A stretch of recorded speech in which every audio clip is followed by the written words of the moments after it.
Actually, I'm in Vegas. In Okay. Vegas. What you Not gambling not all one of the my ideal. GTT went all the GTT profits away? No, no, no. I don't do. I mean, to be a business owner in and of itself is a gamble. But outside of that, yeah, I'm not the casino guy. I'm not none of that. I actually got a. We can talk about this offline, but meeting with somebody that we both we've been able to gain some value from their content, and so having an in person to take it to that next level. So Okay, yeah, okay. Well, sounds good, man. It was good to see you, bro. Another one. What's this? Week 4? yeah, in a row, Week in a 4. row. Week 4. We official. We official. Last week it was dope, man. I think we started gaining some traction last week. I think we started getting our groove a little bit last week. I agree, and it's only going to continue to strengthen as we just keep doing this, man. So I appreciate you working with me this week. Apologies to the audience for us switching from the Thursdays back to the Wednesdays, but we just want to make sure we consistent weekly, and so today was the best way to be able to make that happen. That's a fact. All right, let's get into it, yo. So today we got a guest, man. Last week it was me and you. We was driver, co-driver. But this week I got some other we got some other drivers in the building, man. Some So heat, some heat. So let me introduce our guests this week. So both of these brothers are Truck and Hustle family. If you have been following the platform for any amount of time, or at least last couple of years or whatever, you've seen both these guys here. But they have amazing stories. Both of them are legends within their own right. And I'm going to bring them up right now. First, I'm going to bring up Mr. Ed Henning. Mr. Ed Hennings, what's up, man? Come to the front stage. I'm going to bring up Ed now. If y'all remember, Ed was on Truck and Hustle maybe about... Ed, when were you on the platform, bro? Was that, 3 years ago? Yeah, that was about 3 years ago, man. It was great. 3 years ago, you killed it. Now at that time, you had been in the box truck for a little while at that point, right? Like you was. Yeah, I had been in the box truck since 2018. So all right, yeah. So I'm gonna say when we interviewed, it was probably 2020 or 2021. So you were probably about 2 or 3 years in. You were doing your thing. You told your story. 20 years incarcerated. Came home. First, you started out as a barber, then you got into the truck, started your trucking company, and now you've moved on to other things, man. You got the work boot company, killing it. I'm so proud of you, bro. Like, I want to learn. I want to really, really dive into this business that you're building, bro, because I'm into physical products, and I know there's so many challenges that you're going through on the manufacturing side and on the customer service side, and how you're dealing with people when they don't get their boots on Thursday when it says they're supposed to be there on Thursday. You know what I'm saying? I want to talk about all of that, man. And then next, we got your man who is the face of the brand. Now, this was a surprise for you. We brought the face of the brand, Mr. Larry Cothran. So you know we're going to have some jokes. Bring Larry to the stage. Larry, what's up, my brother? Hey, what's going on, man? I'm just out here, man, just living life. All right.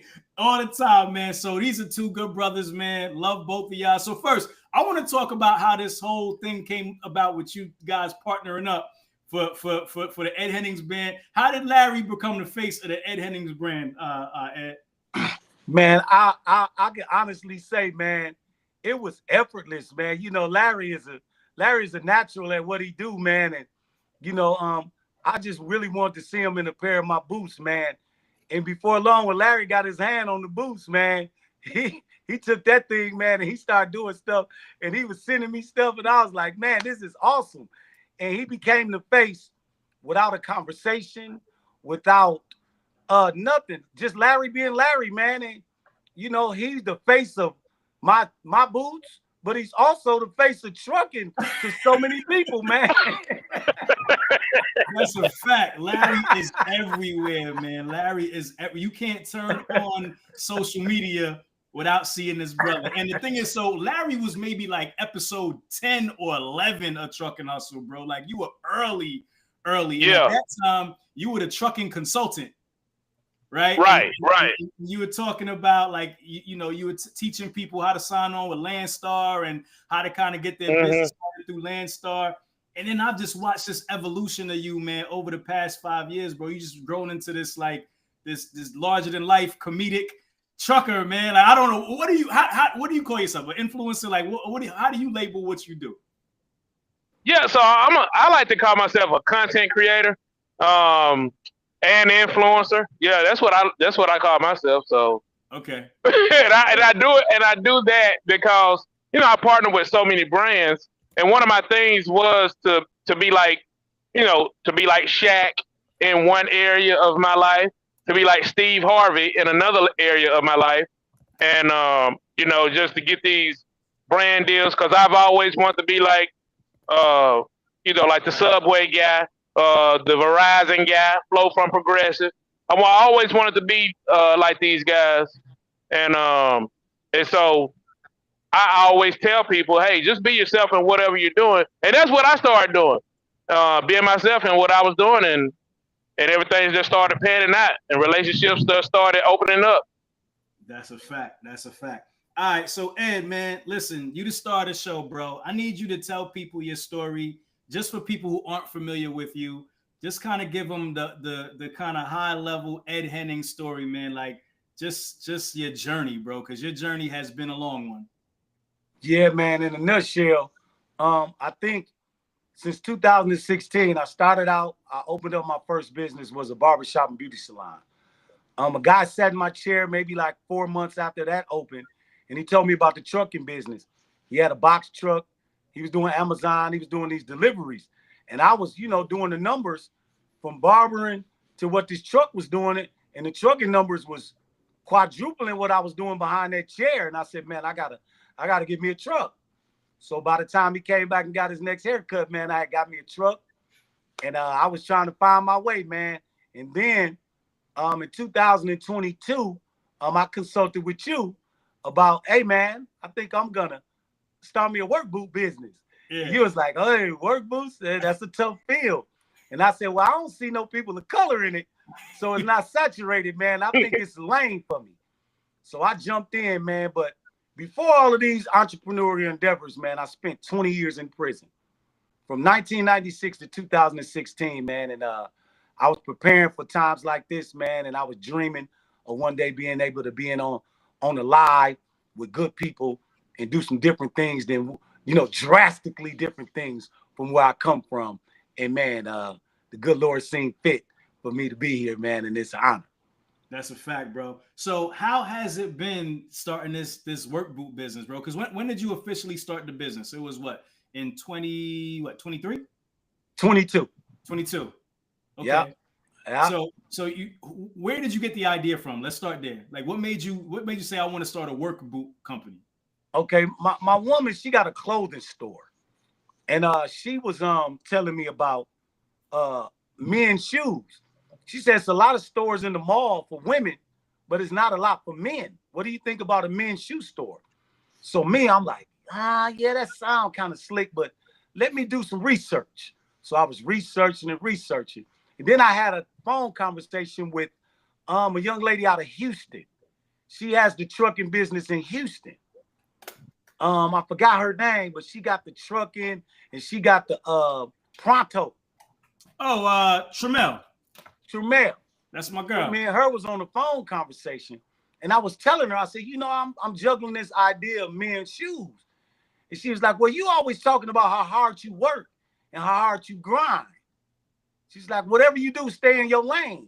And I was like, bing, my lane. I'm the hardest working man in show business.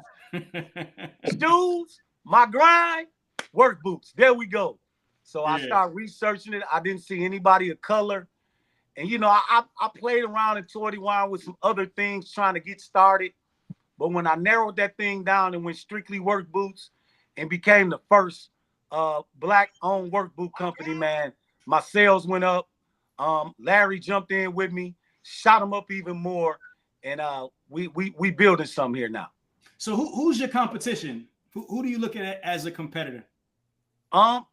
Myself, really, I'm tapping into a market where nobody is there because the companies that I now have contracts with, I have meetings with them, and the meetings that I had with them, the employees and the staff that came into the meeting said, we don't mind the work boots that we wear at work, but they just don't look like nothing we would wear.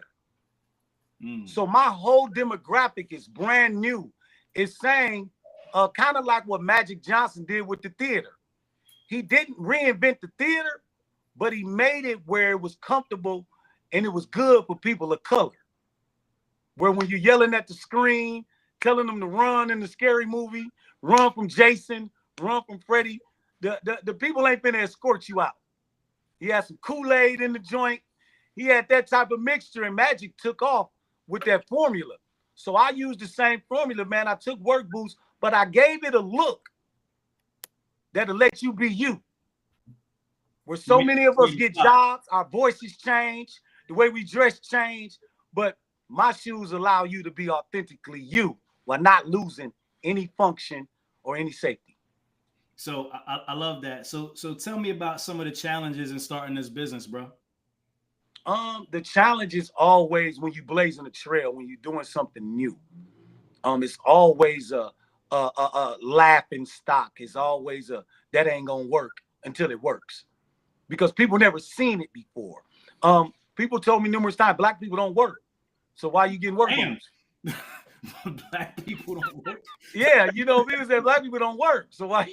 Who gonna buy your boots? You're gonna go out of business. Okay. But those are the type of stereotypical things that you'll see on the outside. But now those same people are saying, let me get some boots, brother.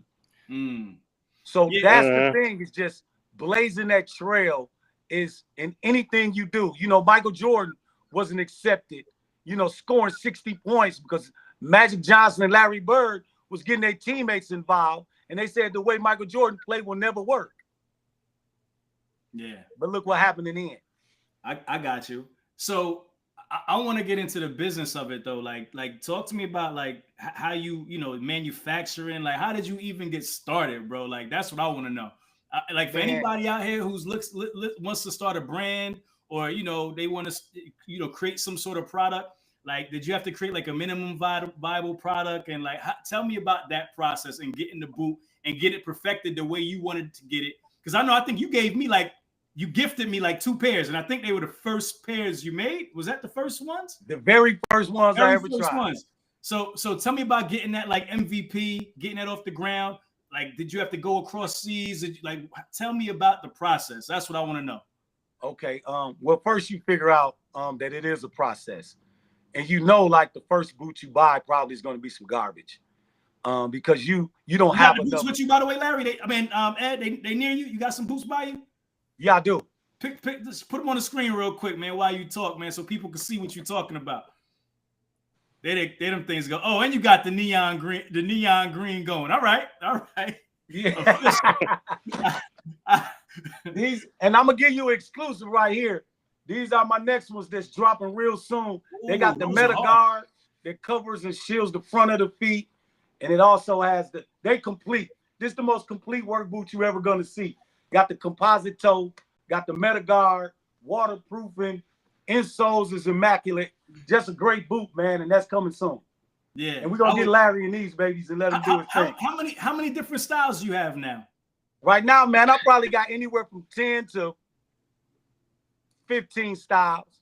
And are you designing them? I do now. At first I wasn't, but I've learned so much over the last 2 years about, man, I could break a boot down now. Before, I was just looking at it. I didn't know it was a such thing as a composite toe as opposed to a steel toe. I thought everything was steel toe, but I learned. All right, so get back into the process. Get back into the process. Go ahead. I ain't mean to cut you off. I just need to see a boot real quick. Go ahead. Okay. So my process was very much, I used a lot of, because I sold a lot of weave and hair when I had my barbershop open. So that process was very much likened to the boot process, because when I first got in the hair business, my quality wasn't as good as I got better as time went along. So I knew I understood that process going into the boots was having me to say, all right, this is my first boot. I'm thinking in my mind that this is a great boot, but I know now, like, it wasn't that great because I'm more knowledgeable. So people that are getting into a business, they got to understand, if you're not already in that business, it's going to be a process. So I went through different manufacturers that wasn't good. I lost money. Let's just keep it. I'm going to be honest. I lost some money in the beginning. I got a basement full of boots right now that I'm probably going to give to people that need them, because it's just something that, just not going to sell. So So when I look at that process, every step of the way, I took some L's, and people don't survive that process. What? So like, tell me, like, how much money did you lose? Like, how many times did you get like a boot that was a bad boot? Like, tell me I want the details, bro. All right, man, I'm gonna give you full details. Give me the details, man. I had like, I'm gonna give it to you in the raw, because this you, man. You guys deserve it. Look, I had like $90,000 in the bank, man. And you know, I've been that guy, man. You know, I've been blessed with a second chance. So I live. Man, I put like 89,000 in the shoes and 89,000 worth of garbage. You know what I'm saying? So I was on one knee, man, just like, oh man. But you know, my resiliency, I stuck with it. I kept riding my truck, because mind you, I got the trucking business going on at the same time. Right. So I built my capital back up while I was pushing this boot, and it wasn't doing much. But when my capital got right, I went into another boot, and I went into another brand, another slogan, another marketing scheme, and I massaged it. And it, like I said, it started to pick up, started to do better. And I've seen the growth like over time. Like, I've been watching. I called you like maybe a couple months ago, and I was like, yo, I just want to tell you, I'm proud of what you're doing. Just keep on doing that shit. Is looking amazing. Like, I'm loving it, because I could see the brand coming together, and I'm a visionary. So like, when I see something and I know it's gonna be something, I'm usually able to call it early. You know what I mean? Like, I see things early, and I'm like, yo, you building something special. And I see it happening right before my eyes, and I wanted to make sure I told you that before you got too big and you changed your number on me. You know what I'm saying? Yo, so Kamar, you deal with a lot of manufacturers and all that too, with, you know, what you do. Matter of fact, y'all both deal with rubber.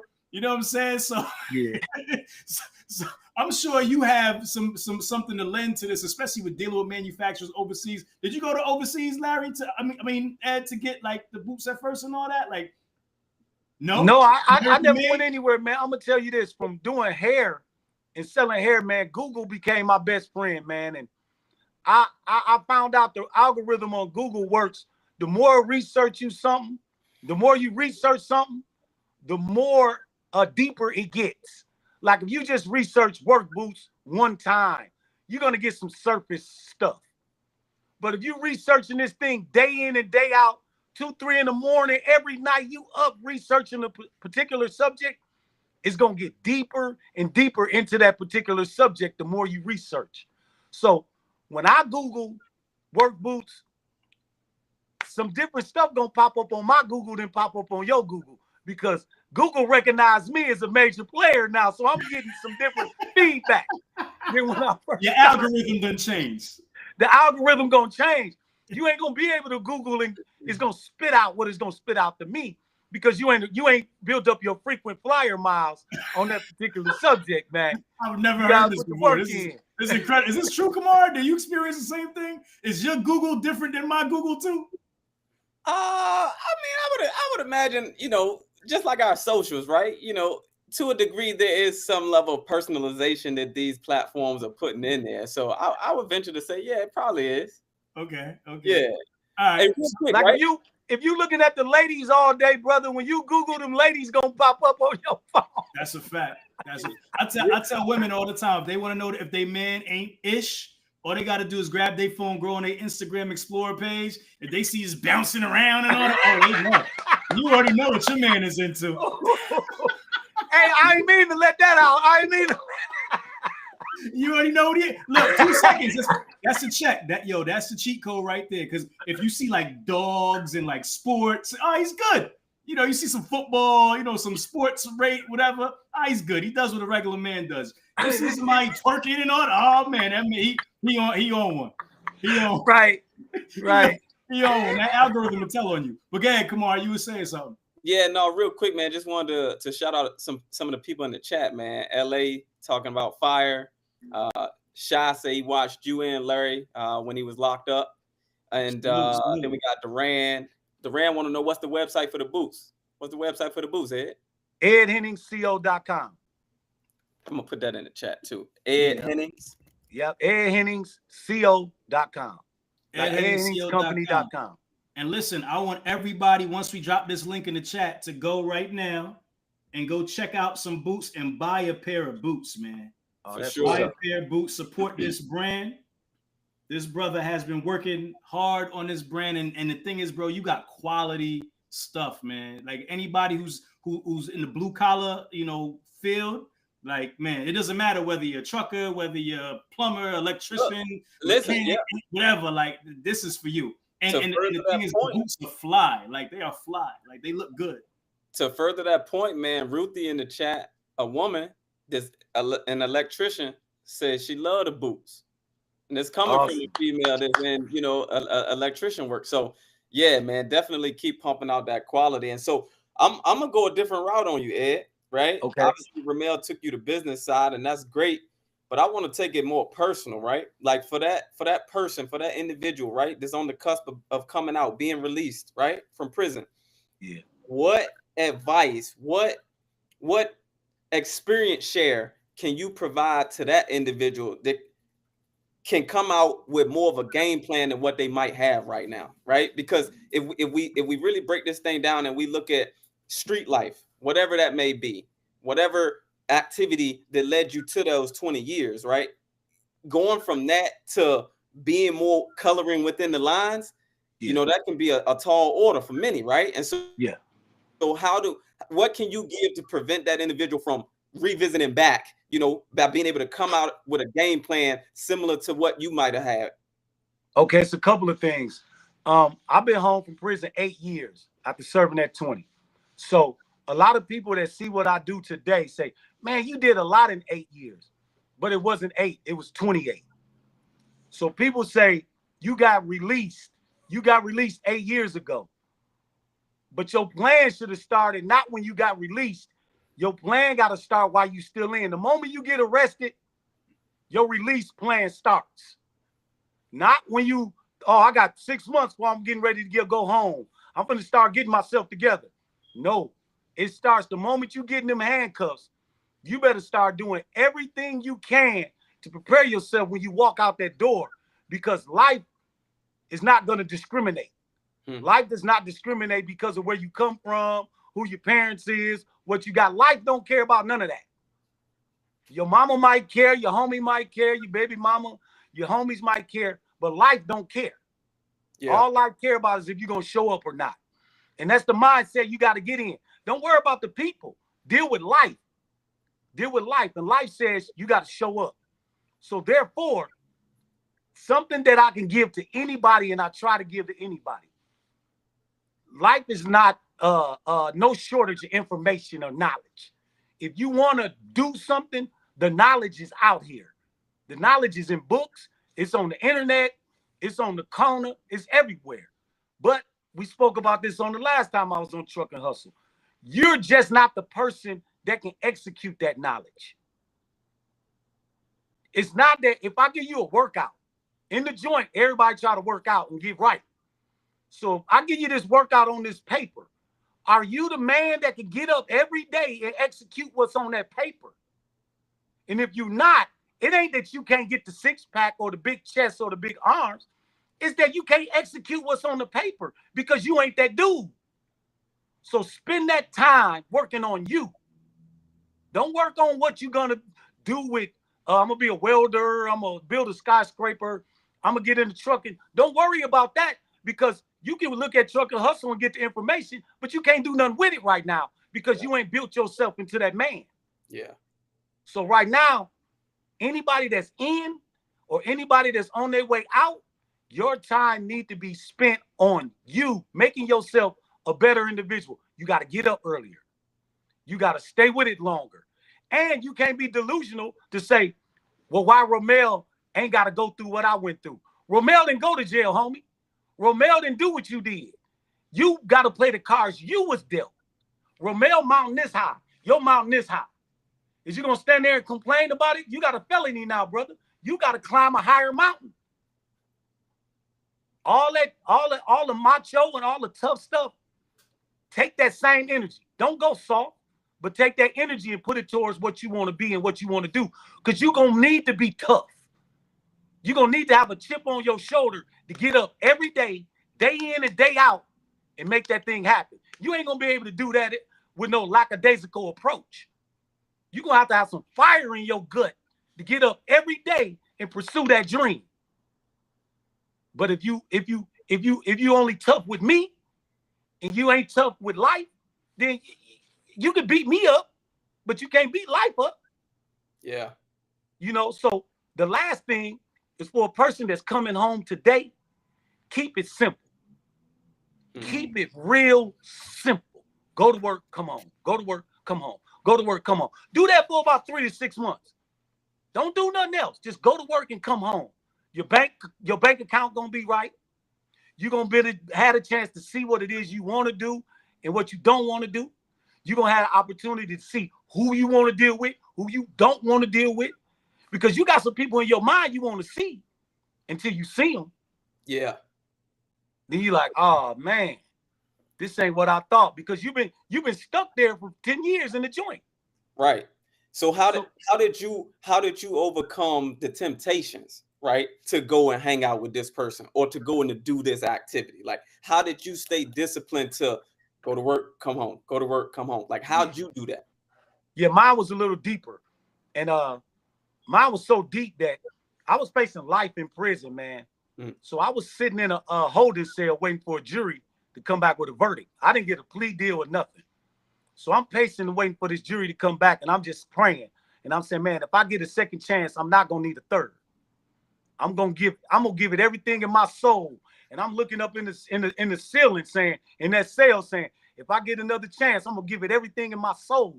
I'm signing this contract today. Yeah. So when it came back guilty of a lesser offense, I got sentenced to 40 years. I served 20 of the 40. But ever since that day, man, I've been giving it everything in my soul.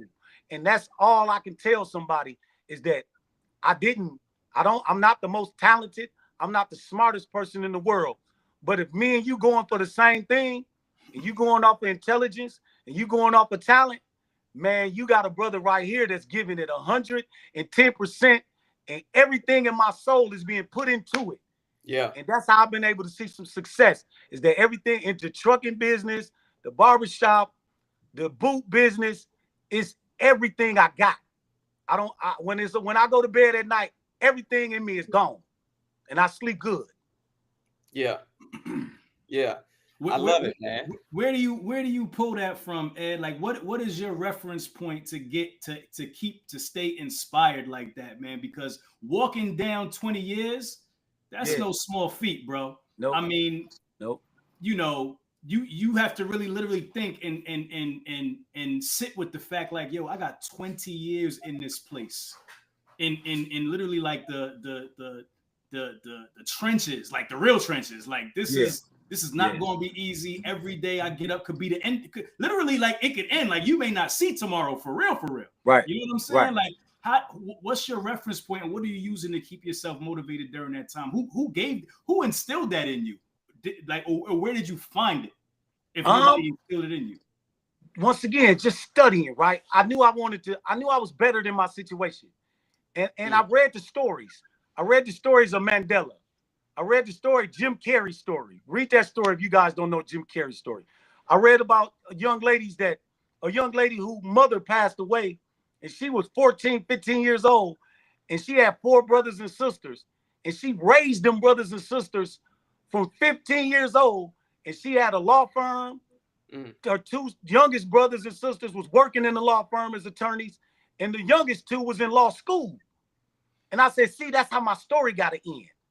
My story got to end like that. So like I said, I made that commitment in there. And everything and anything that was a distraction or was holding me from that, I got away from it, man. And I knew, and I know even to this day, that everybody's not going to vibe with it. You know, when I was trying to speak positive in the joint, people wasn't like grabbing that like they grabbing it out here. People was like, man, you ain't going to be able to do none of that. You only been to prison once. I've been to prison 7 times, and they don't let you do none of that. I done been all over the country speaking and doing stuff, but in prison they said I couldn't do it.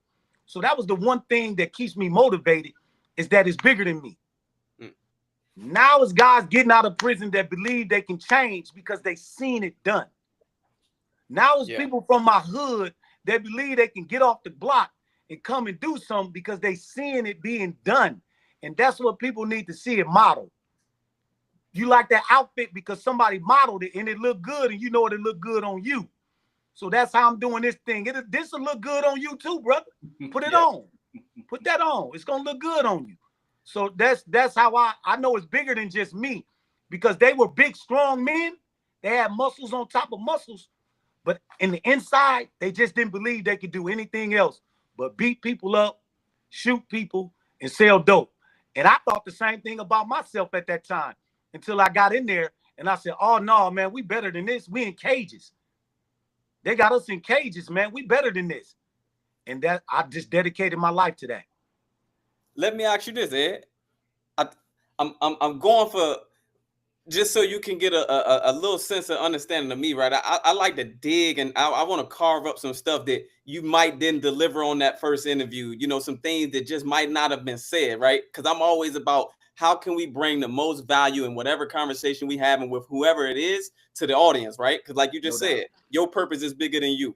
This conversation is bigger than the three of us. And so 20 years in prison, right? What, now that you're in business, right? And you can also refer back to that 20 years that you did. What leadership lesson do you feel like 1 to 2 of them that you learned during that 20 years in jail that somebody might not naturally think could be an experience, learn, and gain from serving time in jail that you've been able to then implement into business? The first thing about it is it's certain principles non-negotiable, and you have to be firm in it. As a leader, it's not for the weak. Leadership is not for the weak people, because you're leading men. You're leading people, and you got to have a certain mindset, and you got to look people in the eyes sometime, man. And you can't negotiate their greatness. I studied the Joe Jacksons. I studied Venus and Serena's dad. I studied Tiger Woods' dad. And when you start looking at the greatness in which they were in each space that they were in, it was because those people behind them didn't negotiate it. They said, oh, you're going to be great. And that was it. It wasn't no B, C, or D. It was just A, and A only. Yeah. And sometimes as a leader, you got to look at the troops and say, it's only A today, fellas. It's non-negotiable. It's not no B. It's not no options. It's not. I had to do that with myself. As a leader, I had to lead me first. And I had to say, Ed, enough is enough. You go out and you be all you can be. And I'm not negotiating with you no more, brother. All of that hustling, all that slick stuff, I gave you a pass. No more. It's over with. So the same standard that I have for anybody that's with me, I have for myself. I'm probably harder on myself than I am on anybody else. And that's something that I have to get better at. But at the end of the day, the non-negotiables, you got to have some non-negotiables. Everything in life can't be, oh, I'll get to it tomorrow. I'll do it later. It has to be some things set in your life that's non-negotiable. Like peace of mind. That's not negotiable with me. Like my kids, my mama, my grandmama, my peace of mind is not on the table for nobody. You can't come and mess up my peace of mind and go home and go to sleep. No, Ed don't play that. Yeah. You know what I'm saying? Yeah. Hey, listen, Ed, they loving the message in the chat, man. Again, I just wanted to show some love to the folks that's watching and tuning in, man. Again, Duran, Ruthie, really feeling everything you're saying, man. You know, saluting you for staying positive, staying motivated. You know what I'm saying? Proud of your journey. And yeah, man, you know, we appreciate y'all for tuning in as well. And so, you know, some people, man, for me, similar to how Ramel was talking about how he can see things bigger than what they may be in that very moment of like its initial phase. Man, man, you got that lime green on, man. You got them teeth smiling all white, man. Like, it is an embodiment of the radiance that you absolutely have, man. And you can tell, you know, let me rephrase. I can tell that it's coming from a deeper source, you know, and I'm truly, truly, truly proud of you and happy for you, man. And you definitely a representation that, you know, is one that a lot of people can take from, because, you know, the prison system, you know, has a lot of individuals in there that look like the three of us, for sure, all different ages, but they look like us. And so, you know, for you to have had that experience, man, and to came out here and been focused on a mission and executing on that, it's no small feat, man. And so, you know, flipping it on his head for the youngins that, you know, right now they got that fast lifestyle, right? Whatever that may be, that activity that, as we all know, oftentimes leads to nothing good, right? But that's like the superficial way to look at it, because to a degree, don't want to speak for you, but had you not had this 20-year experience, more than likely the Ed Hennings we're looking at today would not exist. And so while it can easily be seen and looked at as, oh, not good, like you said, like the mountain example that you use with Ramel and somebody like yourself that does have that felony, right? Yeah, sure, it's a higher mountain to climb, but are you going to get busy climbing it, or are you just going to look up at it and shake your head, right? So we all have our own paths that lead us to becoming what we ultimately end up being. And so I don't want to minimize that, because I think that that can be taken away from the message oftentimes when there is an experience like this. But for as young as that potentially are headed down that path that we potentially could provide a detour for, right? What message would you give to them, you know? Because you've lived it. You felt that 20 years. Because one thing about it, your homeboys, your lady, your mom, your brother, nobody ain't do that 20 years with you.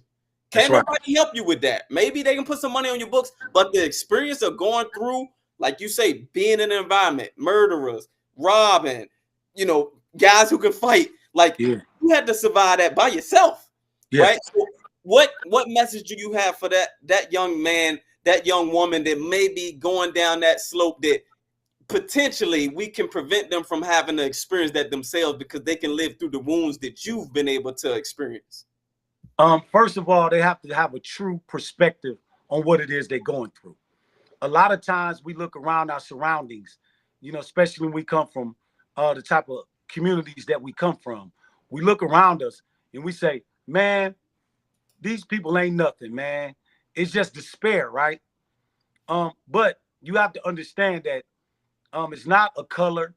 It's not, you know, men or women. It's poverty. You know, that stress that you feeling, it ain't the ops on the next block or with a different color on or a different flag. It ain't them. That's poverty. And poverty is very stressful. And it'll have you thinking that, you know what, dude pissed me off. No, man, you just ain't got nothing going on in life, man. And it's real easy to piss you off. You know, and you got to understand what it is you fighting. You fighting the wrong people. I've been there. You fighting the ops. You fighting dude and them. You fighting baby mama. You fighting all these people, different entities, bro and them. But really all it is life. Life is winning. You coming from a rough situation and nobody is telling you the truth that, listen, man, you in poverty. Mama got it tough. She ain't able to make ends meet too well. And your only way to function in this, under these circumstances, is to say, well, I got to go out and get some bread and get it quick. But that's not going to get you out of poverty. That's going to have you the tallest midget. A drug dealer is not getting out of poverty. What he's doing is being the best looking in poverty. He the tallest midget. He ain't getting nowhere. I ain't getting nowhere. I was still riding around the same neighborhood. I just had a nicer car. I just had a piece of jewelry on. You know, and I was able to leave out the hood for an hour and get right back in there. So you really, it's an illusion. And everybody's giving you positive strokes for negative behavior. Nobody is telling the truth. It's saying you're throwing your life completely away instead of using that energy and getting yourself and your family out of this situation for real. Because guess what? You're going to go to jail. And the same people that's watching you shine in the hood, in the ghetto, you're going to be calling on their phone, and that costs $10 that they don't have. you're going to be asking them to send you something that they don't have. Because if they had it, they wouldn't be in the ghetto.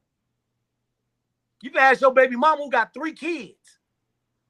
She ain't got nothing. You just got a dope sack. But when you go to jail, when you go down, she don't even have access to that little money no more. And you're going to be in jail saying, man, send me $100. Send me $200. She don't have money like that. That's why we do what we do. Don't nobody have no money. Not where we from. Who got money like that? If you had money like that, you wouldn't be hustling. So at the end of the day, you just have to have a proper perspective on what it is you're going through. Life is winning. You was born into a situation, not your fault. But it's going to be your fault if you don't make it out. And somebody has to tell you the truth.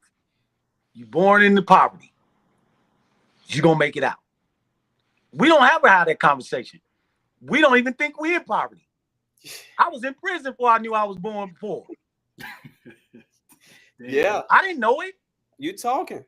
You know what I'm saying? So somebody got to be honest. When I talk to the kids, I let them know. I say, man, you poor. You ain't got nothing. You don't have a lot of money. You poor. You got a Gucci belt on. You poor. Yeah. But at the end of the day, nobody is being honest with them.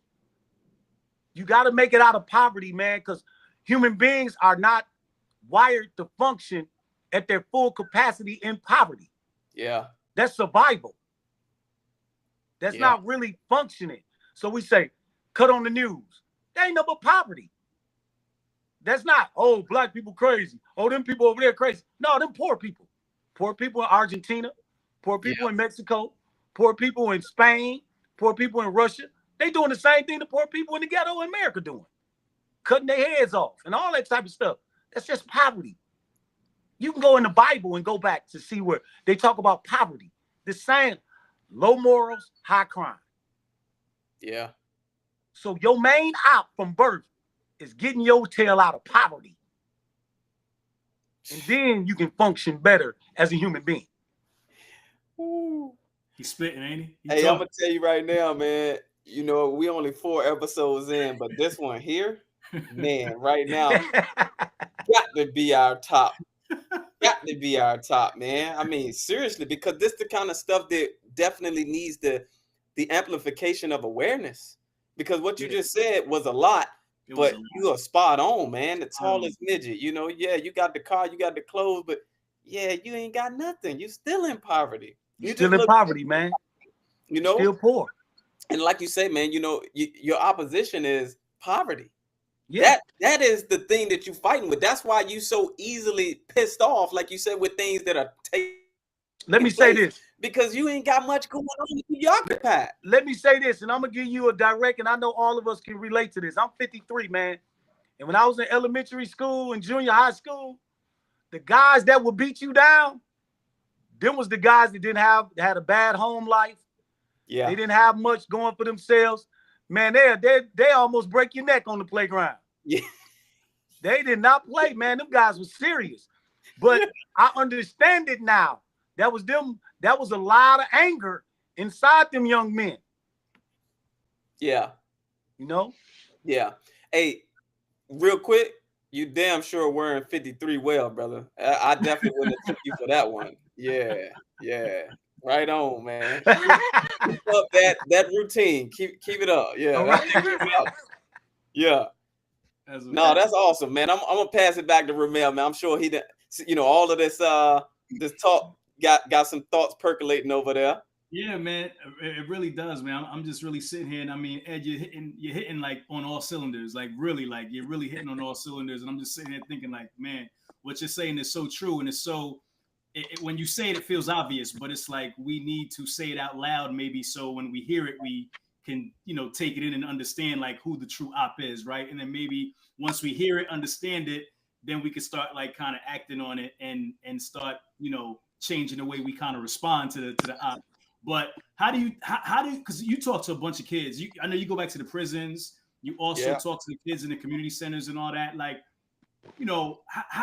where does it start, man? Does it start with talking to the kids directly? Does it start with talking to the parents? Because there's a few good men out here like brothers like yourself, like Kamar, like myself, who, have made it their business to try to, pass the good word along and try to encourage people to do the right thing. But it doesn't seem like the message is sticking because we're still seeing the same results.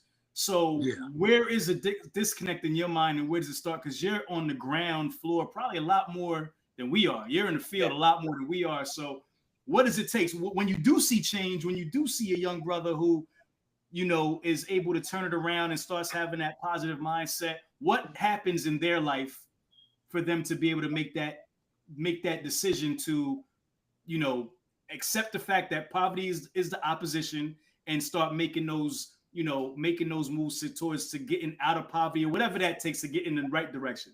Yeah. Once again, just honest. When I go and I speak, a lot of people that invite me in to speak to their classes or to their schools or juvenile centers or whatnot, and they say, well, Ed did it. You can do it too. That's true to a certain point. The hard work, the sacrifice, the discipline, the resiliency, you can do it. But once again, it's like telling every person that make it to the NBA that they can be Michael Jordan.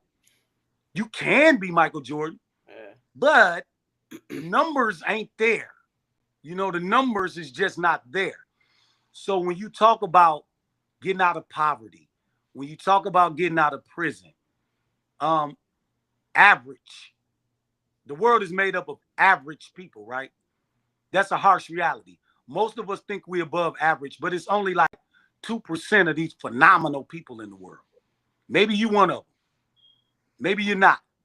But if you're not, you're average. And what it's going to take for you to overcome your situation is not going to be average, little homie. If you just do what average people do, you ain't making it out of that stuff. So if you go to school, get good grades, get a good job, that ain't going to get you out. You're going to have to stay up a little longer than that person. You're going to have to work a little harder than that person, a lot harder. You're going to have to do things on a whole nother level in order to see that dream come to fruition from where you come from. Because look at this. A mountain this high, 300 people might be able to climb it. Take it up about 100 feet. 300 won't make it, maybe 150. Take it up 1,000 feet, maybe 50. Take it up 10,000 feet, maybe 2. So if you already starting out with a 10,000 foot mountain and people saying, well, you can make it, not many of us gonna make it up that climb Mount St. Helens. So the higher the mountain is, the less numbers of people gonna be able to climb it. So with an honest assessment, you're able to say, man, this is your mountain. This is what you're gonna have to climb. Is you up to it? Mm. And that's the simplest and the realest way I could put it to you. This is your mountain. It's not your fault all the time. You may have been born with a mom that's on drugs and a dad that's in prison, and that's not your fault. But guess what? It's going to be your fault if you don't climb that mountain, because life don't care that your daddy was locked up. Yeah. Daddy care. Mama care, but life don't give up. Mm. Yeah. Life don't even care that we was in slavery. Yeah. Life don't care. Life said, what you going to do? You going to step your game up or what? Yeah. So that's the type of message I try to get to the kids. Like, is you up to the challenge in front of you? I'm not going to lie to you and tell you that it's easy. I'm not going to lie to your parents and say, oh, he's so cute. That's going to get him through. That ain't going to get him through, mama. He's going to be cute and cold. Oh, you so smart. Man, you know how many smart people that didn't add up to nothing because they were smart and lazy. Yeah. Smart and lazy ain't going to cut it. Talk about it. Prison full of talented people. Oh, my goodness. There's some guys in there with some talent. Still ended up in prison. So quit giving them this fallacy that, oh, you so talented, you just going to become the greatest rapper of all time. No, you're not. You better outwork Jay-Z. You better outwork Tupac, because them guys put the work in. You think your talent is going to kill that? No, it's not. You think you that pretty, some rich man just going to pull up in a Lamborghini because you just so fine. And he going to take you away and you just going to go off into this big mansion and live this life and you ain't going to never have to look back.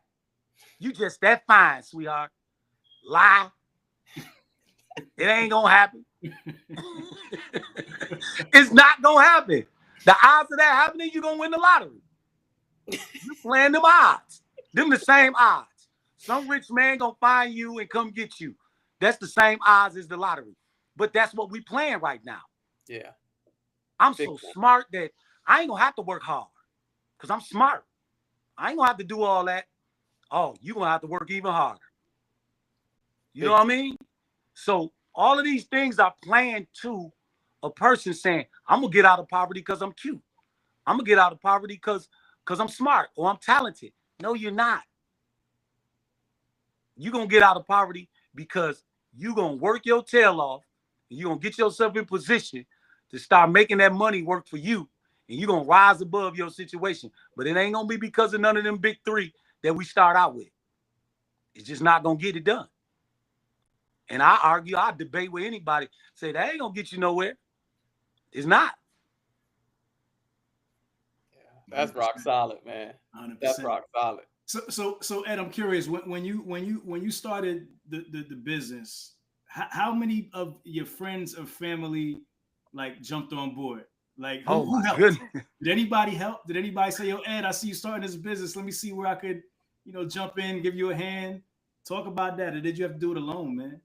Once again, man, I'm empathetic with the guys, man, from the hood and stuff like that. But when you are pursuing, Michelle Obama said this, and I reiterate it all the time. She said, when you are pursuing a life that's drastically different from where you come from, it's like another language. It's another culture. It's something that's not embraced. It's not grasped. You call names. And I'm empathetic because I know it's a virus. It's a disease. And it's like me sitting at a table full of billionaires and they talking numbers and I'm sitting there like, I need to get away from this table. You know what I'm saying? I don't belong here yet. So when you go back to the communities like we come from and we got these dreams and stuff, that's how it sounds to them. Like, man, what are you talking about? They talking about who got shot last night. They talking about who they took home from the club and kicked it with last night. They talking about some, what they say, low vibration. So when you take it up a notch to another level, it might be less people that can vibe with that. Then you take it up another notch because not only are they casting their doubts and fears upon you, they're trying to make you grab hold to them. Man, you ain't gonna be able to do that. Go on with that stuff. You ain't gonna be able to buy no house. I bought the house in the hood. But that's all the type of stuff that's going to be spewed onto you because they just can't grasp it. And you got to be empathetic. You can't get too mad at them because we just don't get it at this point. And we might not never get it. When I had my first business, my barbershop, my grandma, she loved me. But when I got into the trucking business, she called me to the house. And she said, come here. She said, don't you think that barbershop enough? I said, no, mama, I don't want to hear that. Because you shooting me down indirectly. I started that trucking business. I had them 5, 6 trucks pulling up in the hood every day. My grandma was standing in that doorway smiling. But I had to break and shake loose from her fears. Because what we saying is, mama, I can fly. And mama saying, get down, come down, you're going to hurt yourself. Yeah. And I'm saying, no, mama, I can fly. Watch me. Oh, that boy can fly. But I had to zone her out in order to fly. Yeah. Because that's just her fear. Her fear is that you're going to hurt yourself up there. I'm like, no, mama, I belong up there. I can fly. The reason why I haven't been able to fly, because all of my life, that's what I've been hearing. You can't fly. You can't fly. You can't fly. It's just like, okay, check this out. When you introduce yourself to somebody, they say, what's your name? You say, Ed. whatnot, right? That's how you got to introduce yourself to the world. You can't wait for somebody to say who you are and what you can do. You got to come into the world and say, this is who I am, this is who I be, and this is what I can do. Then the world say, damn, that's who that is. But if you let them tell you who you are, you're going to be Kunta. You're going to be Toby. You ain't going to be who you are because you were letting somebody else tell you who you are. You got to tell them, man, I'm a beast. I can do that. No, you can't. Well, get out of my way. You'll see. Yeah. And I know that's tough for a younger person to grasp because our friends mean so much to us when we 20 and 18 and 16 and 15. Sure. But the more we say it and the more we rep it, just like in the weight room, you get them reps in, you start seeing results. You got to constantly rep that and rep that and rep it. You can't do it once. Motivation is like washing your face. You need it every day. hey, I'm telling you right now, just like we said in our first episode, man, this series that we have going on, this show that we have going on, this still is nameless, by the way. Man, tell me another YouTube show or platform, somebody on the platform rather, that's bringing on people that's talking like this, man. Because this is what we need for our community, man. This is what we need to truly be able to rip the mask off, look ourselves in the mirror and say, you know what? There's a blemish there. Okay, there's an issue there. And we can get to work solving for it. That's all it's about for me, man. The solve, right? We can go on the problems all day long. What's the solve? Right. This man is telling you some stuff, man, because as we know in our community, the streets, the poverty is one of the biggest pitfalls for us. It just is across the country.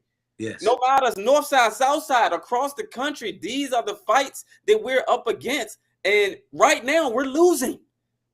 Badly. Yeah. And so this is amazing, man. I'm just so grateful that you had the time to be able to come on and the only thing that could have made this show even better would have been Larry. And for the audience, man, he in a desolate area right now. So his signal he was fighting to begin with, and he didn't win that fight. You know? But he definitely held this thing up tremendously well, man. I mean, I'm honored to be able to finally meet you, man. Obviously from afar, being Trucking Hustle alumni, definitely nothing but salute and respect. But now to be sharing this moment in time with you, man, and really hearing and getting to let you express the vantage points, the perspectives that are definitely needed for our community, right? Oh my goodness. But anybody can benefit from this stuff, if they're willing to put the work required to, right? But yeah, man, I mean, this is amazing, brother. You bringing it, man. I'm telling you, by far right now, Ramel, what you think, man? Is this not our top yet? Listen, top two and not two. You know what I'm saying? Come on, man. Come on. Literally, man. I mean, you bringing it, brother. You bringing it, brother.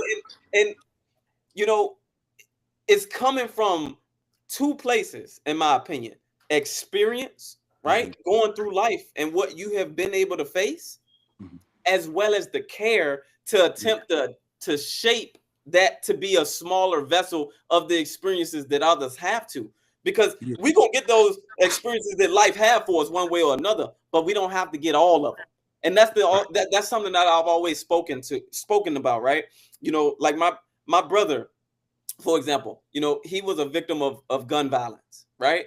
And I always used to tell a lot of the younger guys that I came up with, because my brother and I are 12 years apart, I would always say to him, like, I don't need to feel the burn from a bullet to know that ain't an experience that I want to share. That's right. Yeah, I'll take my brother's word for it, And so it's some things that is just like, man, why get the taste of that if you don't have to? Yeah. You don't have to go and serve 20 years to know from Ed's point of view, brother, like you just said about that mountain, man, that's a whole nother one, man. That's an experience that a lot of people don't come out as polished and as formed from a solidification standpoint as you seemingly have, man. That thing has broken many guys, brother. Yeah, without a doubt, man. And just to speak to what you were saying about why do other people have to go through it, I think we get desensitized. And that's one part of poverty that that happens through the process where you become desensitized.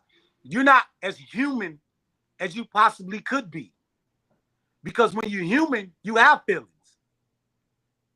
You ain't this guy like, are you human?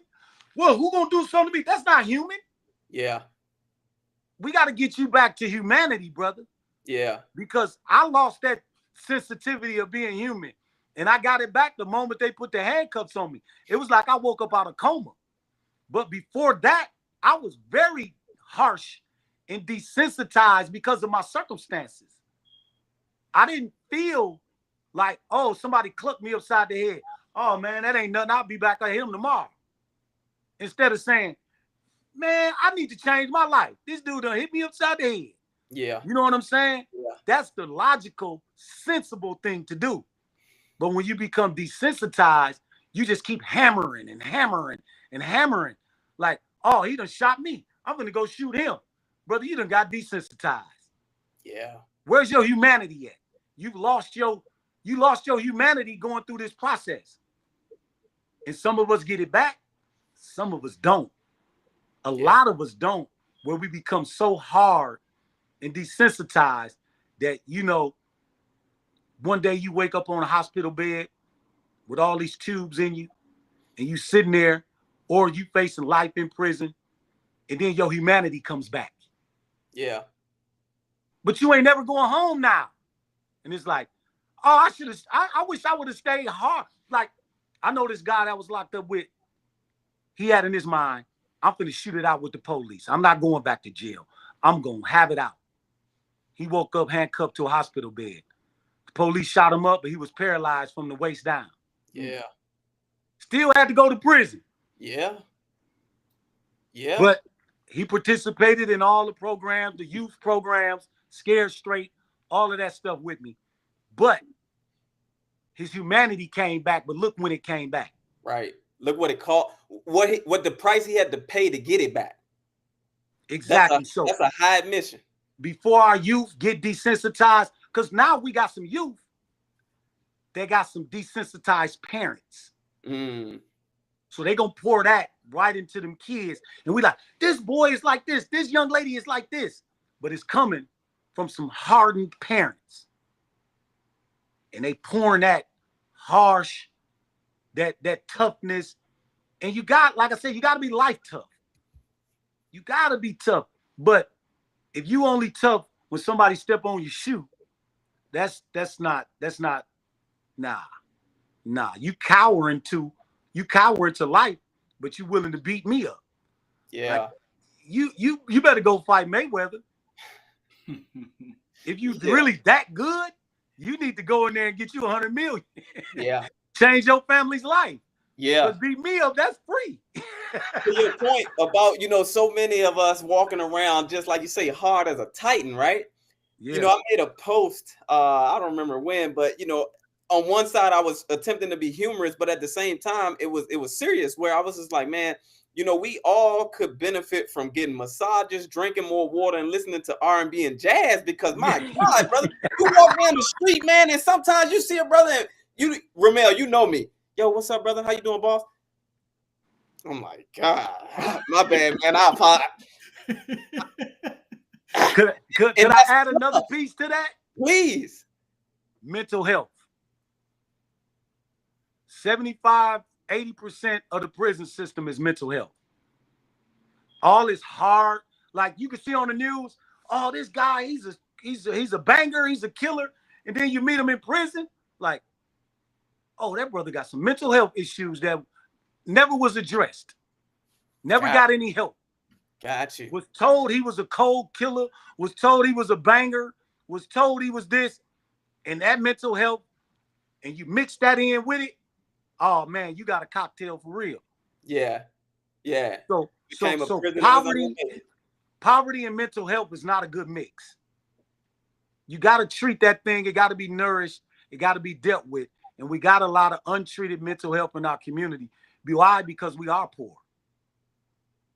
And that stuff left to just grow and grow and grow. And then it ends up in a facility. As opposed to if you could have got some help at 6 and 7 and 8 years old, you would have been all right. Yeah. But that thing grew with you. Yeah. You know, it's serious. It's a serious game. I got a question, man. How is it walking in your truth? Because I follow you on social media and I see that you're partnering with a bunch of organizations, schools, trade schools, and when you have to walk in these doors and you have to tell people your story, I'm sure everybody is not going to embrace you. Right. So has walking in your truth been something that has been easy for you telling your story, or have there been setbacks or to where it's handicapped you to where it's like people don't want to work with you because of your past and that what as they say the F on your report card, man, like has that been a barrier in some cases? Because there are times when your story adds to the brand, right? Because it's like you came from this environment, you were able to overcome, but then there's sometimes where people are gonna be like, well, I don't want to work with him because of where he came from. How has that been navigating that? It's something that I try to bring to people's attention. As I said before, you got that felony, you got the F on your report card. So when I got in the trucking business, I couldn't get, the deals with the companies like other guys were getting right away. But I had already prepared my mindset for, I got this felony. I'm going to have to ask 10 times to your one. I'm going to have to fill out 10 applications to your one. I'm going to have to knock on 10 doors to your one. And because I prepped myself for it, now I can tell other people, hey, man, get yourself ready. You can make it, but this is what it looks like for you. You can do it. So don't be looking at the fellas right here on Truck and Hustle and saying, well, they got it easier than me. Yeah, they didn't do it. They ain't got what you got on your record. So accept that. Acceptance. Say, man, I got this. I'm going to make it. I'm just going to have to go a different route. You know what I'm saying? I'm going to have to go a different route. And you can still get there. You just going to have to go a different route. So with me preparing myself for that, I still, man, there's this one contract here with a company, and it's sweet, man.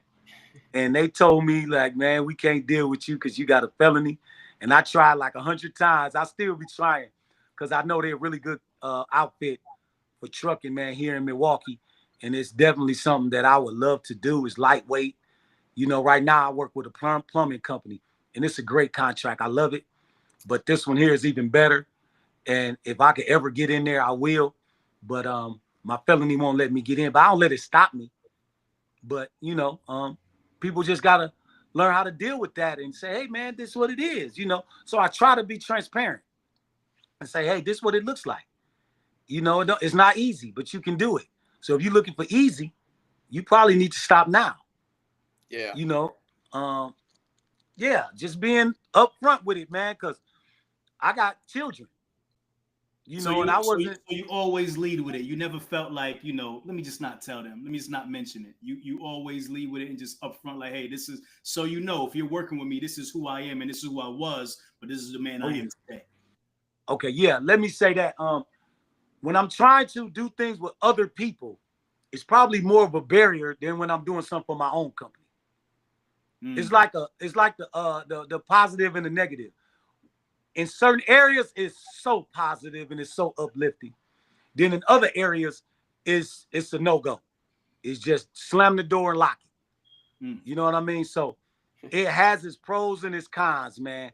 It has times when it takes me all the way. Then it has times when it gets me kicked right out the room. I mean, because the thing, it just goes to show, man, and that's just a cautionary tale, right? Because you have so many good years ahead of you, right? Than you have behind you now, and it's like still you can't dig yourself all the way out of the past, right? Regardless what you do now, people are gonna some people will still look at you for the things you've done in the past, right? So it's that mountain. It's like that mountain you talked about. Yeah, you gotta have some thick skin, man. Your skin gotta thicken up. Because if it's not, man, you won't be able to break through this thing, man. Sure. You won't be able to break through on this thing, man. Tell me about the I know you've been partnering with some different schools and stuff like that, right? Tell me about the strategy to get the boots out there. Man, my story, with a lot of these. I got one with Job Corps here in Milwaukee, man. So I went in and I spoke to the young ladies and young men in Job Corps. Brought my boots, man. They was in need of a new boot distributor, man, and somebody to provide boots. I sent them my boots. They loved them, and we was rocking ever since. Sweet. Mesmer High School, this high school here in Milwaukee, they seen my story. They got a phenomenal principal. She got one of the probably the best program in the city of Milwaukee for high school students. She's teaching them welding. She's getting them CDLs set up. She's carpentry. She's getting them some skills, man. And I definitely wanted to jump in with them. And she invited me in.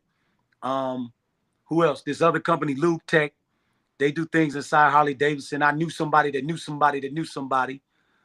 So the relationship got me in there. So yeah, looking to build with any company that's looking for a new work boot, man, to bring them in, and I guarantee you won't be disappointed. But you know, it's a process. It's a major company here, man. I was this close from sealing that deal, man, and I just didn't hear from them anymore. I don't know. Never heard back. Never heard a no. Just probably it's been a year now. Just didn't hear back from them anymore. And we had multiple meetings. Right. Multiple meetings leading up. Then one day it was just kaput. Okay. Well, it's still out there, so we'll see how that materializes at some point. That's right. This has been dope, bro. Like Kamar said, man, this has been one of them ones for sure. I want you to definitely let people know where they can connect with you and where they could find, you know, the boots. We posted it a couple times, edhennings.co. Well, go ahead, tell people where to find you if they want to connect with you directly, and then where they could buy some boots, man, because everybody who's watching this needs to go support and cop a pair of boots. I got 2 pairs myself. I need you to have at least 1 pair, if not 2. And take, these are literally like the flyest work boots that I've seen. Yeah. Period. So go ahead, Ed. Tell them where they can find and learn more about the boots. All right, man. Thank you for that. And man, we got my website is Ed Hennings CO, like Ed Hennings Company, edhenningsco.com. My Instagram is edhennings.ceo. You can find me on there. You can just find boots at edhennings.co. But on Instagram is edhennings.ceo or edhennings.co. And then on Facebook, I'm just Ed Hennings. Same thing on TikTok, Ed Hennings Work Boots. I pretty much post the same thing on all platforms. So if you're on one, you've seen everything. There it is. Come on, you got anything to close out with, Ed, man? Hey, listen, man. Again, super honored to be able to share this moment in time with you, brother. Extremely happy for you and more proud of you for the work that you're doing, the acknowledgement that you have for the mountain. Using that analogy that you kept referencing that I like a lot. I think that could be very beneficial for a lot of people because, I'm always of the mindset that life is fair to everybody versus the contrary that most people say is unfair, because it's unfair to everybody in some form of fashion, right? Everybody got a challenge, everybody got a problem, and their problem may look different than the poverty that we're talking about. That's one of the biggest, again, culprits in our community that, is a trap. But everybody got problems, right?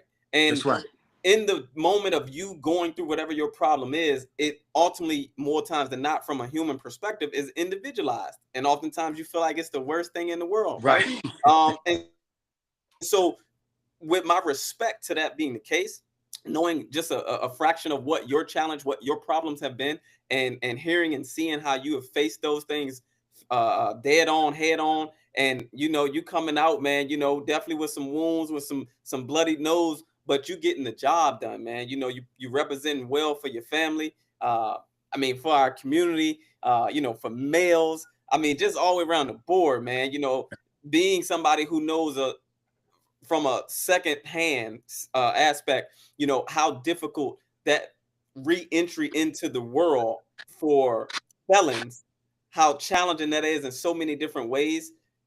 Just like there are difficulties for, military coming out and re-entering the world, like just knowing both of those sectors a little bit more than maybe like the average person, man. I got a ton of respect for you, brother. Like seriously, man, I mean that. And so, definitely going to do everything that I can from my side to amplify not just your messages, but also what you're doing on the business front, man. The boot thing, that's intertwined within the world that I'm in. So, we'll definitely connect offline and talk about some things. And yeah, I feel like there's definitely a lot of synergy for sure with some of the stuff that is going on here over on the East. Well, I'm in the West Coast now, but on the West Coast now. But my native residents back home on the East Coast, we definitely gonna connect, man, and look to cross our lines up, man, and generate more power to what it is that you got going on, man. Yeah. So yeah, I'm honored, like I said, to have been able to share this moment in time with you, man, and knowing that we'll look back on this 15, 18 months from now,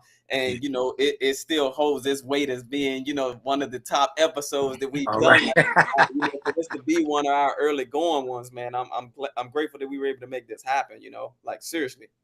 Yeah, man, I appreciate you guys having me on, man, and it's always an honor, man. I really respect, everything about Truck and Hustle, about what you guys do from day one, man. It's always been, something that I keep my eye on as motivation, and just a sounding board, man. I done called Romel a couple times over my journey the last couple of years and just asked him a few questions about other things that I've attempted to do.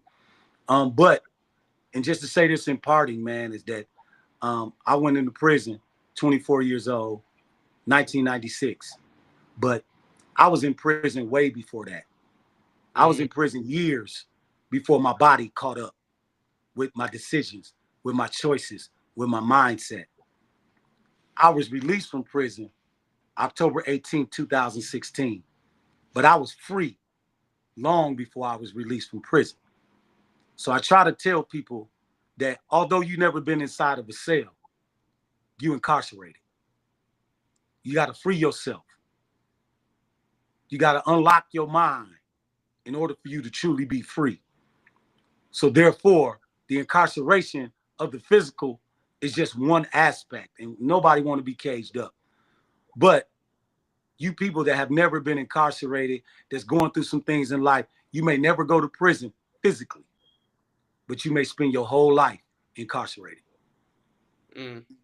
Man, them powerful words, man. I'm over here. I've got a tear coming down, man. Come on, Ed. Come on, man. You touching my heart here, brother. Listen, man, Ed, you know I got so much love for you, man. You've supported, the Truck and Hustle platform. You've been to all of our events. You spoke at Freight Fest. You guys have bumped into each other, but I always appreciate you, man. I'm always going to support you, even if you don't hear from me or whatever. Just know I'm in the background cheering you on and figuring out what I could do to amplify the message. And I'm glad that you guys were able to connect. And we're going to keep on just doing things like this because this is what's important to us for real. Like everything else, it's all about building with each other and just growing, just growing each other's brands, growing each other's messages and amplifying what we're doing because we're all trying to do something positive out here. And we all just got just genuine love for one another, man. So this is dope, man. I really appreciate this. Hey, look, thanks for having me. Go ahead, Ed. Go ahead. I said thanks for having me, man. It's an honor, man. Real talk. Listen, I'm gonna throw two things out there. One, directed straight to you, Ed. Keep going, keep growing, brother. Like Romel said, I too operate similarly in that regard. You might, once we connect, we'll connect, hit it off. But I might not, be in contact ultra daily, but for sure gonna continue with the pom-poms up, cheering you on, and also just be truly intentionally creative, thinking about things that I can bring to you that can just amplify all of the efforts that you're putting in on a daily basis for sure. And then the second thing, and I want to do this on live. I think Ed being on the show and the conversation and the nature of the direction he took us, I think he just gave us an opportunity to come up with a name for this thing. And I'm going to put it out there on live, and then, we can talk about it after the fact or whatnot. Okay. But I think the climb. The climb. Whether we talking about climbing up in life, whether we talking about climbing up in business, the climb. It's not going to be easy, but it's the activity that we have to engage in if we are to get better and progress. Yeah, massage that. Okay, well, play with that. Everybody who's watching right now, if y'all feeling the climb for the name of the show, drop it in the comments. If you're watching after on the replay, drop it. Let us know if you feeling the climb. And listen, if the people say it, we about the people, brother. It ain't about us because it's for them. If they say it's the climb, it's the climb, damn it. So we want to hear back from y'all, man. But I like that. I like where you going with that. I like how you think, Kamar. Man, that's what we're here to do, brother. Just to collaborate, man. And so again, Ed, appreciate your time, brother. appreciate the journey, appreciate the message, appreciate how you're moving and what you stand for, man. And yeah, man, let's definitely connect offline for sure. All right, man. Looking forward to it, man. Thank you guys again. Go buy some boots, y'all. Go grab some boots, man. Go grab some boots. Please. All right, man. Ed, one love, bro. I'll see you soon, man. Appreciate All right, y'all. One. Yes, sir. Yes, sir. Come on, stay there for a second, man. That was dope, bro. That was dope. I'm inspired. Yeah. Hey, seriously, man. I'm inspired.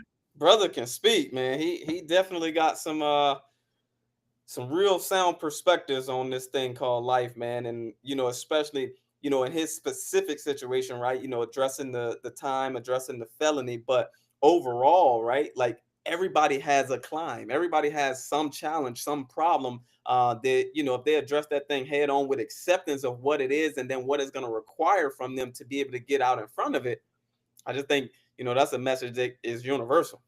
Yeah, man. I'm always intrigued by people who are able to just deliver a message, man. Like just make it simple, simplify it, break it down, and just make you be able to see it.